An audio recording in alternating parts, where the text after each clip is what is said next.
Hello, I'm Kate. Today's video is about using time markers with the past simple tense. We use the past simple tense a lot in English, so let's find out more. Let me tell you about what I did yesterday. I started work at 9 a.m. I called my friend last night. Let's look at the examples and focus on the underlined words. 9 a.m. and last night give specific information about when the actions happened in the past. There are a number of words and phrases that are used to show when an action or situation happened in the past. We call them time markers. Here are some of the most common ones. Days of the week, like Saturday or Sunday.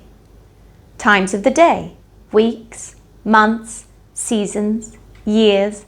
For example, at 9 a.m, last week, last month, last summer, last year, in 1991.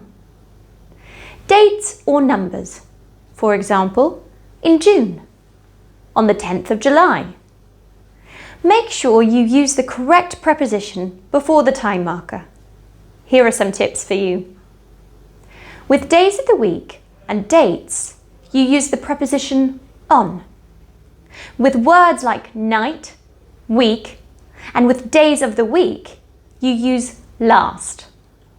With months and years, you use the preposition in. With specific times, you use the preposition at.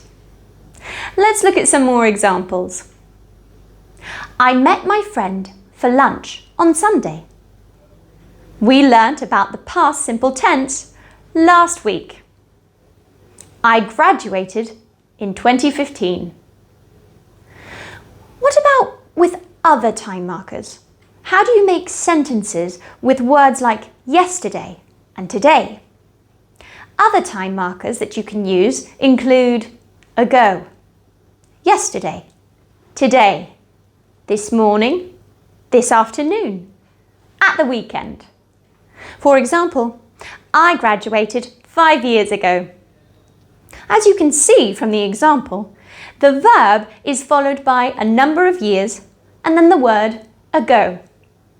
With all the others, you add them after the verb. Let's look at some examples. My manager was at the office earlier today. My students had breakfast this morning. Now that you know how to use time markers, try to add them to your sentences more often. Now you can use the past simple with time markers. Today we learnt when we use the past simple with time markers and how to use different types of time markers with the past simple. See you later.